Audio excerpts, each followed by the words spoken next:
London Calling, London Walks, Connecting. This is London. This is London Walks. Streets ahead. Okay, sleeves rolled up. Let's get to work. We were going to do Van Gogh today. And not just sunflowers, Arles, ear, but the whole business, including the little-known chapter, Van Gogh in London. Anyway, that was the plan. But then, as Harold Macmillan famously put it, events, dear boy, events. Yesterday evening, Sunday evening, 7 o'clock, and it's still light.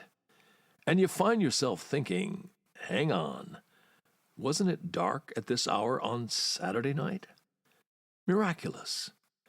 So Van Gogh is quietly showing the door, and in comes something much closer to home, something that, twice a year, rearranges London without so much as asking by your leave. The clocks, the wave of the magic wand that turned 1 a.m. instantly into 2 a.m., leapfrogging the 60 minutes from 1 a.m. to 2 a.m. That hour between 1 a.m. and 2 a.m. simply didn't exist. In short, the move to British summertime, Saturday night, Sunday morning. Now here's a question. The first time that happened, well over a century ago now, what did London make of it? The morning after the clocks went forward. Did people cheer, grumble, miss trains, turn up early, turn up late? And what did they even call it? Because it wasn't British summertime to begin with. Not in the easy, familiar way we use it now. The idea was known as daylight saving, sometimes summertime. And when it finally came in May 1916, it came not as a lifestyle upgrade, but as a wartime necessity. Fuel, efficiency, production. The light wasn't being saved for evening strolls. It was being saved for the war effort. But the story, the proper London story, begins earlier. Petts Wood, out on London's southeastern edge. Summer morning, early, very early, and a man on a bicycle looking at a sleeping city. Blinds down, curtains drawn, sunlight pouring in, and nobody making use of it. His name, William Willett. So here's the takeaway. In a very real sense, we have London to thank for what we now call British summertime. Now, Willett is not some dreamy eccentric with a bright idea and too much time on his hands. He's a builder, and not just any builder, one of the last of the great Victorian speculative builders. He and his father built over 1,000 houses in late Victorian London. Hampstead, South Hampstead, Lyndhurst Gardens, Eaton Avenue, Ellsworthy Road. If you know those parts, up here on London Walk's home patch, as it happens, big, solid, quietly confident houses, you're looking at Willett territory. High standards, proper plumbing, proper wiring, good joinery, architects on staff, styles evolving, from the tail end of Italianate swagger to Queen Anne flourish to that quieter vernacular revival. In short, these people knew how to build London.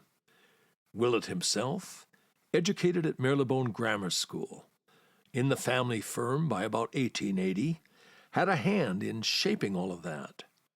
He marries, raises a family, makes money, diversifies. Estate agency out of Sloane Square, brickworks, a welding firm, a lighting generator, even a speculative flutter on Spanish bauxite mining, the sort of thing that sounds promising until it very much isn't. But what he's remembered for, what puts him into your life twice a year, is that bicycle ride, that irritation.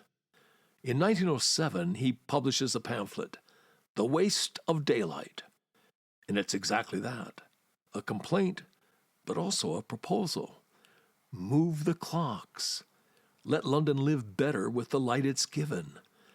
Now, being an Edwardian gentleman, he doesn't suggest a crude 1-hour jump. No, no. 4 adjustments of 20 minutes each in April, and the same back again in September. Ease into it, civilized, measured, thought through. He campaigns, lobbies, buttonholes MPs. In 1908, a daylight saving bill is introduced in Parliament and fails, reintroduced, debated, discussed, and fails again, always just short of the necessary support. And then, as so often happens, history intervenes. War, 1914. Suddenly, this isn't about pleasant evenings. It's about coal, output, survival. In 1916, Germany makes the move, and Britain follows. May 21st, 1916. Under the Defense of the Realm Act, the clocks go forward in the United Kingdom. Those long, delicious summer evenings, we owe them in no small part to the Great War. And London wakes up to a slightly altered day. Same sun, different clock. Breakfast comes earlier, work starts earlier, evening stretches out. And yes, there is confusion. Missed appointments, public clocks out of sync, newspaper columns patiently explaining what exactly has happened to time. You can imagine the letters pages. But here's the poignancy. Willett doesn't see it. Early 1915. Trouble in that Spanish mining venture, the Matalana Company. Allegations of fraud. He travels to Spain to sort it out. On the journey home, he catches a chill. Influenza follows. He's brought back to his house, the Cedars, Camden Park, Chislehurst. And there, on March 4th, 1915, he dies. 58 years old, a fortune behind him, his affairs rather tangled, his son Herbert taking over, only to die 2 years later. And the idea? The idea outlives them all. And here we are. Yesterday evening, 7 o'clock, still light. And in the background, because we're not living in 1916, but in our own unsettled moment, the news hums away.